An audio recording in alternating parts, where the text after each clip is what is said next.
사도행전 26장 12절에서 18절 하나님 말씀 전하겠습니다. 오늘은 사도 바울이 다메섹에서 경험한 것을 세 번째 사도행전에서 기록하는 장면이죠. 사도행전에 다메섹 체험이 3번 나오는데 오늘 이제 마지막 3번째입니다. 그러니까 바울의 인생에 있어서 가장 결정적인 순간이죠. 근데 이 바울이 가장 결정적인 순간이 언제였냐? 열정을 불태울 때였다는 것이죠. 열정을 불태울 때, 인생에서 내 모든 것을 쏟을 때, 어떤 목적을 향해서 내가 모든 걸 향해 달려나갈 때, 그 열정에 불태울 때 그는 결정적인 체험을 한다는 것이죠. 그래서 우리는 꼭 기억해야 됩니다. 인생에서 열정을 불태울 때가 있으셔야 돼요. 모든 것을 다 쏟아낼 때가 있어야 됩니다. 그런데 방향이 잘못됐죠. 예수님 추종자들을 괴롭히고 박해하는데 자기의 모든 걸 쏟은 거 아닙니까? 가장 깊이 연루되어 있을 때, 그때 최고조를 달았을 때 예수님께서 찾아오시는 거죠. 열정을 다하는 것, 아름다운 것인데 방향이 잘못됐다면 방향만 바꾸면 됩니다. 열정을 다하지 않는 것은 좀 하나님이 기뻐하지 않으신 것 같아요. 하여튼 열정을 다하는데 방향이 잘못됐다면 방향만 바꾸면 되는 거 아닙니까? 그런데 아예 아무것도 안 하고 있다면 그것은 어떻게 할 게 없는 거 아닙니까? 열정을 다하고 최선을 다하는 모습. 마게도냐로 사도 바울을 옮길 때, 아시아에서 계속 머물러 있는 사도 바울을 마게도냐로 하나님이 옮길 때 바울의 상태는 어땠는지 아세요? 힘쓰고 애썼다 그래요, 성경에서. 어떻게든 아시아에서 복음 전하려고 힘쓰고 애쓸 때 하나님께서 마게도냐로 부르신 거죠. 그러니까 성령의 충만함은 어떨 때 나타나요? 내가 힘쓰고 애쓸 때. 그때 성령께서 인도하신다는 것이죠.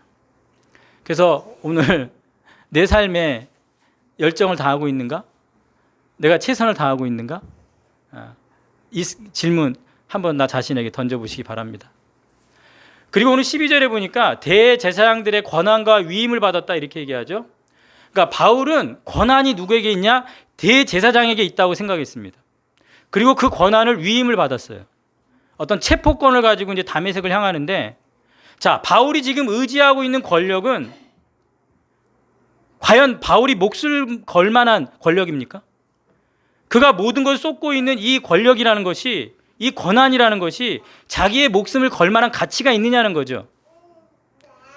그것이 아니란 사실은 오늘 13절에 나타나는데, 하늘로부터 해보다 더 밝은 빛이 비추니까, 그러니까 바울이 갖고 추구했던 땅의 권세는 사라진다는 것이죠.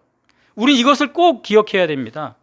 내가 목숨을 걸고 정말 가치 있게 어떤 힘과 권력을 향해 달려나갈 때 그것이 사라질 것인가, 영원한 것인가.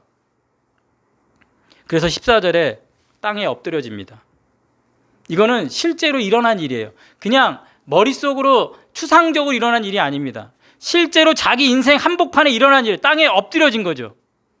그래서 우리는, 예수 믿는 사람들은 땅에 엎드려져 봐야 돼요. 안전히 바닥에 박혀 봐야 됩니다. 그냥 머릿속으로 상상해서의 신앙이 아니라 정말 내 인생의 바닥에 꼬꾸라져서 엎드려져 봐야 돼요. 하늘의 음성을 그때 들을 수 있습니다. 땅이 다가 아니구나. 땅의 권한과 힘은 다 사라지는구나. 모든 관심사가 주님의 말씀에게 집중할 수 있다는 것이죠. 그래서 고난과 어려움은 큰 소리를 듣게 합니다. 하늘의 음성을 집중해서 듣게 하는 능력이 있습니다.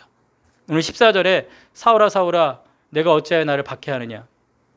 여기 보면은 가시채를 뒷발질하기가 내게 고생이라. 우리가 3번 사도행전에 이 다메섹 체험이 나오는데 이 말은 여기만 나와요. 가시채 뒷발질하기가 내게 고생이라. 그럼 이게 무슨 의미냐?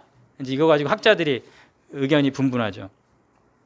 가시채라는 것은 채찍 같은 건데 동물들을 몰 때 찌르도록 하는 용도로 쓰는 게 가시채입니다. 이 방향으로 가자, 이렇게 가시채. 근데 그거를 말 안 듣고 계속 내 맘대로 할 거야, 뒷발질하면 그 가시채가 얼마나 아프냐, 이제 그 말이죠. 두 가지 해석을 하는데요. 한 가지 해석은 이건 어거스틴이나 루터가 했던 해석인데 바울은 스스로 자기 자신이 스스로 힘들어했다. 그러니까 지금 이런 일을 하면서도 영적인 어떤 갈등이 있었다라는 거예요. 그 갈등이 이 가시체로 너를 스스로 힘들게 한다라고 해석을 해요. 어거스틴과 루터. 그래서 대부분 많은 분들이 이런 해석으로 많이 해석을 하는데 또 다른 해석은 이런 거죠. 이 가시체라는 것은 사도 바울이 예수 믿는 사람 핍박한 거는 하나님을 위해서 했다라고 생각했을까 안 했을까요? 바울은 하나님을 위해서 했다고 생각했어요. 그러니까 어떤 양심의 가책이 없는 거죠. 왜냐?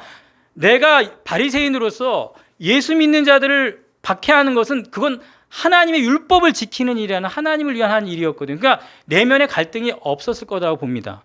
두 번째 해석은. 그렇다면 이 가시체라는 게 뭐냐?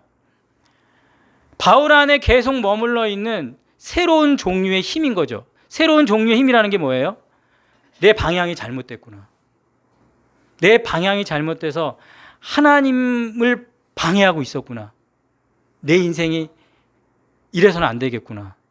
그래서 방향을 바꾸게 만드는 게 뭐예요? 그게 가시체다. 새로운 힘이다. 그러니까 그것은 새로운 종류의 뭐예요? 하나의 강박관념인 거예요.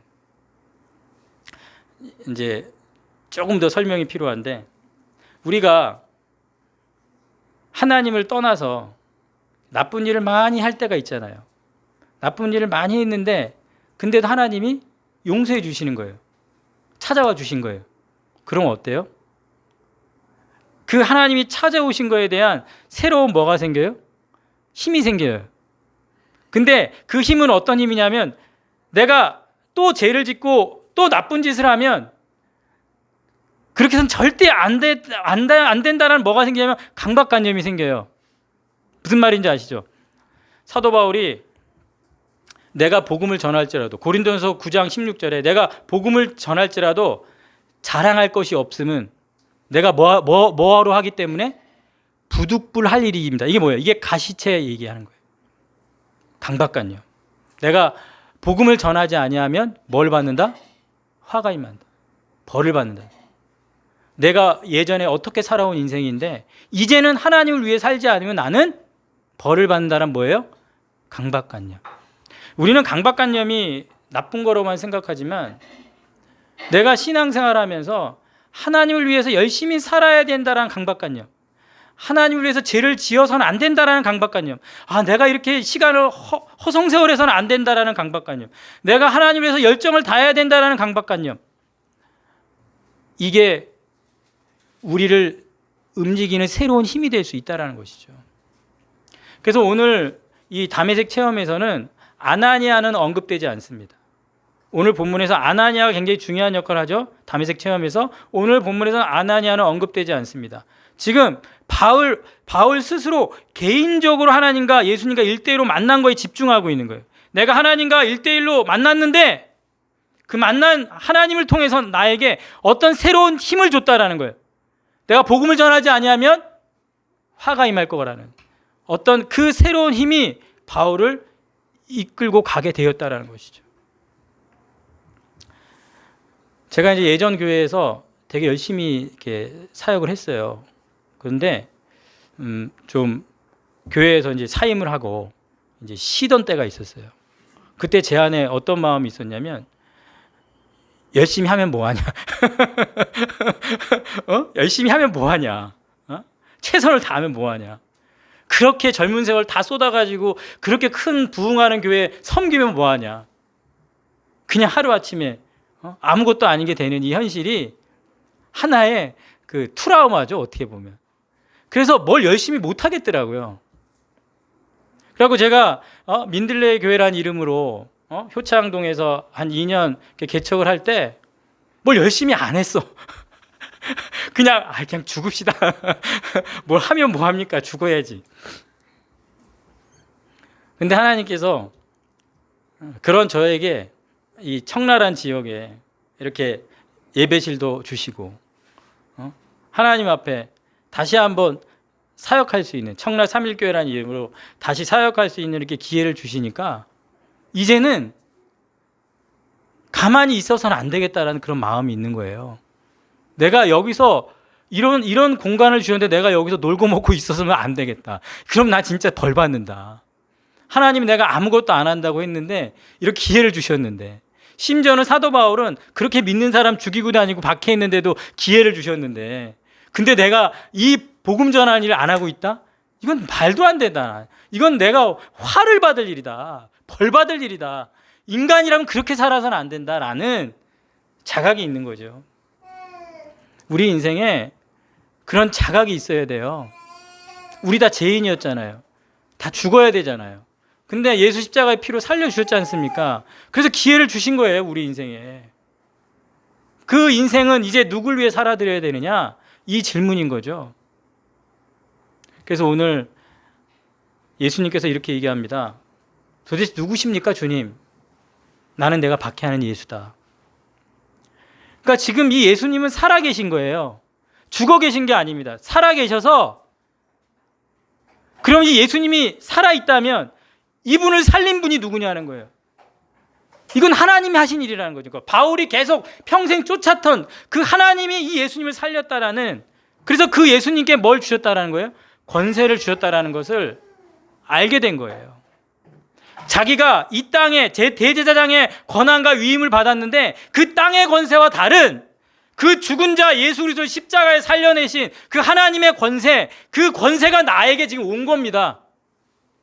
근데 그 권세는 어떻게 나타났냐면 박해받는 힘으로 나타났어요. 어떤 보좌에 앉은 성공한 자의 모습이 아니에요. 요한계시록에 보세요. 예수님은 어떻게 표현되냐면 죽임당한 어린 양으로 표현을 해요. 다윗의 사자의 유다의 뿌리 같은 그런 사자 같은 예수님이 죽임당한 어린 양으로 우리에게 보여진다는 얘기죠. 자, 그 권세는 어떤 권세예요? 박해받는 힘, 고난받는 힘, 십자가에 죽을 수 있는 힘. 그 죽임당한 어린 양이 사탄과의 마지막 전쟁에서 이긴다라는 거 아닙니까? 그러므로 예수님을 따르는 자들의 힘과 권세는 고난받는 힘, 박해받는 힘인 줄로 믿습니다. 우리 이것을 잊어서는 안 됩니다. 그래서 신자가 고난을 받잖아요. 신자가 고난을 받는데 오늘 예수님이 뭐라 그래요? 왜 나를 박해하냐 그러죠. 신자들이 죽어나가는데 왜 나를 죽이냐? 왜 나를 박해하냐?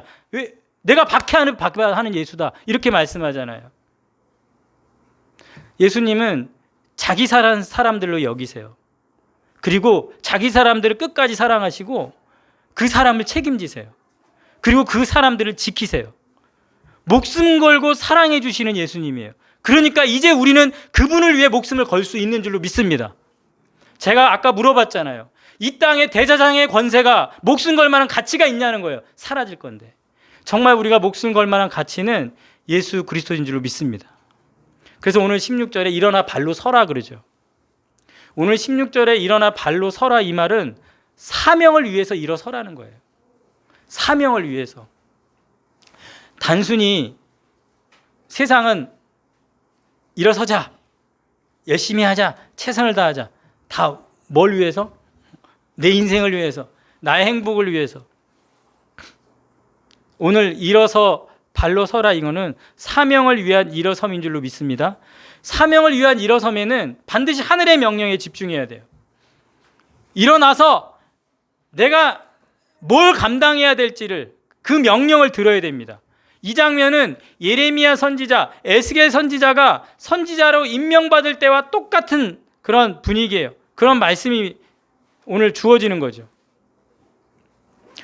자, 한번 생각해 봅시다.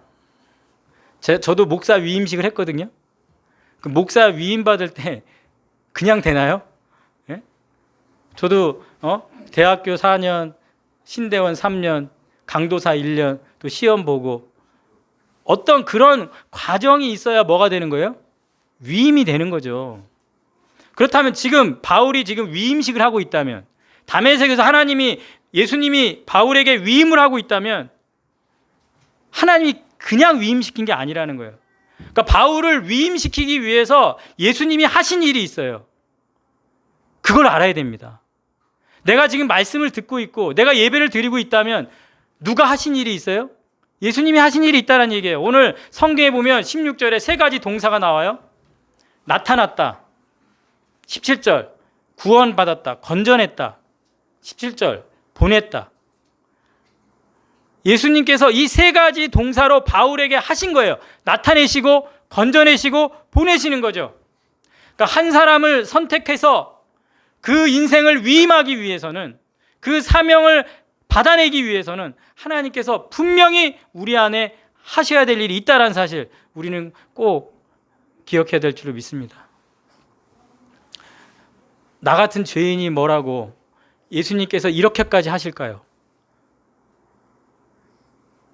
나 같은 악한 자에게 예수님께서 이렇게까지 하셨다라는 그 내 마음 속에 어떤 절절함이 느껴져야 돼요. 왜 그러셨을까? 어떻게 이렇게까지 하셨을까? 그런 절절함이 지금 내 안에 식어 있다면, 그런 감정이 전혀 느껴지지 않는다면 우리는 다시 한번 구원하신 하나님을 봐야 돼요. 구원을 위해서 일하신 하나님을 다시 만나야 돼요. 그래서 그 구원하신 하나님의 그 일하시는 그 기쁨을 보는 충만함이 내 안에 가득 찰 때 우리가 위임받는 이 명령의 의미를 깨닫게 될 줄로 믿습니다. 그래서 오늘 16절에 종과 증인으로 삼는다 이렇게 얘기하죠. 저도 이제 목사로서 이렇게 증인의 사명을 감당하는데, 예전에는 그 목사가 된다라는 게 어떤 리더십을 많이 발휘해서 많은 사람들에게 증인되도록 사람들을 조직화해서 능동적으로 효율적으로 이 교회를 운영해 나가는 것, 그런 증인을 어떻게 효율적으로 조직화할 것인가, 그리고 이 증인들이 어떻게 마케팅 요법을 사용해서 더 많은 사람에게 접근할 것인가. 그런데 오늘 성경은 이 증인 앞에 뭐가 붙어 있어요? 종이 붙어 있죠. 이 종의식을 잃어버린 증인, 무서운 거예요. 우린 이걸 깨달아야 됩니다. 지금 바울을 부를 때 증인으로만 부른 게 아니에요. 뭘로 불렀어요? 종, 노예. 너 맘대로 하는 존재가 아니라, 세상의 방법으로 하는 존재가 아니라 예수 그리스도의 종으로서, 오직 십자가의 지혜로서, 하나님의 지혜로서, 거기에 메인 종으로서 증인으로 임명받았다는 거죠. 우린 이것을 꼭 기억해야 돼요. 우린 종으로 섬기라고 불렀고 증인으로 증거하라고 부른 줄로 믿습니다. 그래서 우리는 섬기고 있는가, 증거하고 있는가, 이 두 가지 질문 앞에 대답할 수 있어야 돼요. 여러분, 지금 섬기고 있으세요? 증거하고 있으세요?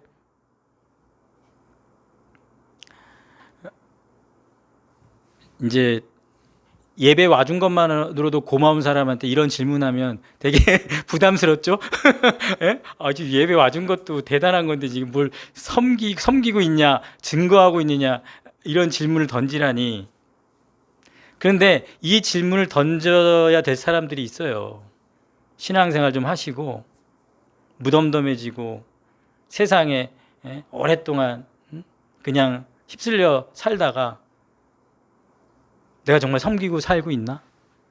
내가 증거하고 살고 있나? 과연 나는 이 위임받은 사명을 감당하고 있나? 혹시나 지금 그것들이 외면당하고 있다면, 위임을 외면당하고 살아가는 이유는 단 하나죠. 한번 따라합시다. 관심이 사명이다. 지금 내가 어디에 관심이 있냐는 거죠.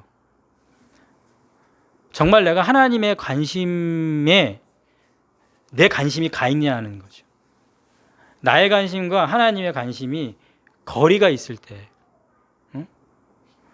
제가 요새 새벽마다 이제 요한계시록을 계속 설교하지만, 요한계시록에 보면 하나님의 관심이 어디에 있는지를 알 수가 있어요. 하나님은 이 땅에 정치가, 권력, 그리고 뭐 어떤 무브먼트, 운동, 그런 거에 관심이 있지 않아요. 누가 피 흘려 죽었나? 순교자들. 누가 충성되게 증인이 되고 살아가고 있나? 그래서 하나님은 하나님이 원하는 어떤 충만한 수가 차기까지를 기다린다, 이런 표현을 많이 해요. 그 충만한 수, 그거를 오늘 18절에 보면 뭐라고 되어 있냐면 거룩하게 된 무리, 이런 표현이 나오죠. 거룩하게 된 무리. 그러니까 하나님은 구별돼 가지고 빛으로 나온 따로 떼어진 사람들의 그 거룩한 무리, 그 숫자가 차기까지, 그 충만한 수가 이르기까지 하나님은 집요하게 이 땅에 거기에 관심이 있다라는 거죠. 그리고 그런 사람들에게 어떤 신분을 부여해서 하나님이 주고자 하는 어떤 가치를 그들에게 주고자 하는 거죠. 그러니까 하나님은 자기 사람들에게 집중된 관심을 갖고 있는 거죠. 그들이 흑암의 권세에 있다면 그들을 건져내서 빛의 나라로 옮기는 일에 하나님은 관심이 있다. 그래서 바울은 위임을 받을 때 자기가 무슨 일을 해야 되는지를 명확하게 인식했어요. 그게 18절에 나옵니다. 자, 18절은 우리 다 같이 한번 읽어볼까요? 자, 18절 시작. 그 눈을 뜨게 하여 어둠에서 빛으로, 사탄의 권세에서 하나님께로 돌아오게 하고, 제사함과 나를 믿어 거룩하게 된 무리 가운데서 기업을 얻게 하리라 하더이다. 아멘. 하나님의 관심을 바울은 정확하게 알고 있었죠. 그리고 그 하나님의 관심에 자기의 모든 관심을 쏟아서 관심은 사명이 되어 이끌어 가게 되는 거죠. 창세기를 이렇게 보면 창세기 1장과 2장에서 가장 완벽한 모습이 깨지는 게 창세기 3장이죠. 거기에 뱀이 등장하면서 깨진단 말이에요. 그러니까 이 뱀이 등장했다는 건 무슨 말이냐면 영적인 세계가 있다 그 말이에요. 영적인 세계가 있다. 그러니까 그런 세계가 없다라고 살았지만 이제는 영적인 세계가 있는데, 그래서 이 뱀이 죄를 짓고 타락을 하게 한 다음에 여자의 후손이라는 약속을 받죠. 그 말은 무슨 말이에요? 영적인 전쟁이 있다는 말이에요. 그러니까 여기서 지금 어둠에서 빛으로 나오게 한다 이런 표현이 있죠. 눈을 뜨게 해서 어둠에서 빛으로, 사탄의 권세에서 하나님께로. 그러니까 이 영적인 전쟁이 있는데 이 영적인 세계에서 어둠과 빛이 있고 사탄의 권세 아래에 있는 자가 있고 하나님 아래에 있는 자가 있다는 걸 우리가 안다라는 거죠. 그러니까 이 어둠을 몰아내서 참된 빛으로 하나님께로 나오게 하는 사역이 영적인 전쟁이라는 거죠. 그 영적인 전쟁을 우리가 수행하고 있냐는 겁니다, 교회가. 자, 그것을 정확하게 18절에 뭐라고 얘기하냐면 제사함과 나를 믿는 것. 결국 죄로 말미암아 눈멀고 어두운 자들이 눈을 뜨게 하는 것은 바로 나를 믿고 예수를 믿게 하는 것. 그럴 때에만이 죄사함이라는 혜택, 은혜를 우리가 받을 수 있다는 걸 말씀하고 있는 것이죠. 그래서 우리는 눈을 뜨게 해야 됩니다. 눈을 뜨게 해야 돼요. 그리고 하나님께로 돌아오게. 그래서 기업을 얻게 해야 되는 것이죠. 이것이 우리 교회의 임무인 줄로 믿습니다. 예수님이 이 땅에서 사역을 하시다가 승천하시면서 하늘과 땅의 모든 권세를 내게 주셨으니 그러므로 너희는 가서 모든 민족을 제자로 삼아 아버지와 아들과 성령의 이름으로 세례를 베풀고 내가 너에게 분부한 모든 것을 가르쳐 지키게 하라. 볼지어다 내가 세상 끝날까지 너희와 항상 함께 있으리라 하시니라. 아멘. 대위임령 우리에게 주셨죠. 오직 성령이 너에게 임하시면 너희가 권능을 받고 예루살렘과 온 유대와 사마리아 땅끝까지 이르러 내 증인이 되리라 하시니라. 아멘. 우리는 하나님의 이 관심, 위임받은 사명에 내가 최선을 다하고 있는가? 그래서 오늘 18절에 기업을 얻게 한다 이렇게 얘기하죠. 이 기업을 얻게 한다는 말은 다른 말로 자기 자리를 얻게 한다 이 말이에요. 자기 자리. 하나님께서 자기 사람들을 충만한 수가 다 차는 각자의 자리를 다 만들어 놓고 그 유업을 주시려고 우리를 지금 기다리고 계세요. 그런 소망이 있기를 축복합니다. 이 땅에 아파트 몇 평, 이 땅의 집에 온 한국민이 관심 쏟고 있지만은 정말 예수 믿는 사람이라면 내 자리가 하늘에 있는가? 그리고 그 자리에 누구를 하나님이 채우기를 원하시는가? 그래서 바울은 가슴속에 항상 품었던 말씀 골로새서 1장 12절 우리로 하여금 빛 가운데서 성도 기업의 부분을 얻게 기업의 부분 우리의 자리를 얻게 합당하게 하신 아버지께 감사하게 하시기를 원하노라. 그가 우리를 흑암의 권세에서 건져내사 그의 사랑의 아들의 나라로 옮기셨으니 그 아들 안에서 우리 속량 곧 제사함을 얻었도다. 아멘. 그런 은혜가 우리 가운데 꼭 있기를 주님의 이름으로 축원합니다. 기도하겠습니다. 하나님, 우리가 열정을 다해서 살기를 원합니다. 최선을 다하고 모든 것을 쏟아내는 그런 삶을 살기 원합니다. 방향이 잘못되었다면 그 방향이 하나님의 음성을 듣고 우리의 위임 명령을 하나님의 관심에 우리의 인생이 나의 관심이 향하도록 오늘 방향을 바꿔 주시옵소서. 그래서 하나님이 원하시는 하나님의 관심에 나의 열정을 쏟아 그 위임받은 명령을 온전히 감당할 수 있는 우리가 되게 하시고 우리 교회가 되도록 은혜 내려 주시옵소서. 섬기고 있습니까? 증거하고 있습니까? 위임받은 이 하나님의 음성 명령 앞에 다시 한번 내 삶을 돌아보고 하나님이 원하는 하나님께 받은 사명을 이 땅에서 조금이라도 감당하면서 살아갈 수 있도록 오늘 이 시간 은혜를 내려 주시옵소서. 그래서 하나님이 주신 그 우리의 기업, 그 유산, 우리의 자리, 하늘의 그 기업을 소망하며 살아가는 우리가 되게 주시옵소서. 예수님의 이름으로 기도하였사옵나이다. 아멘.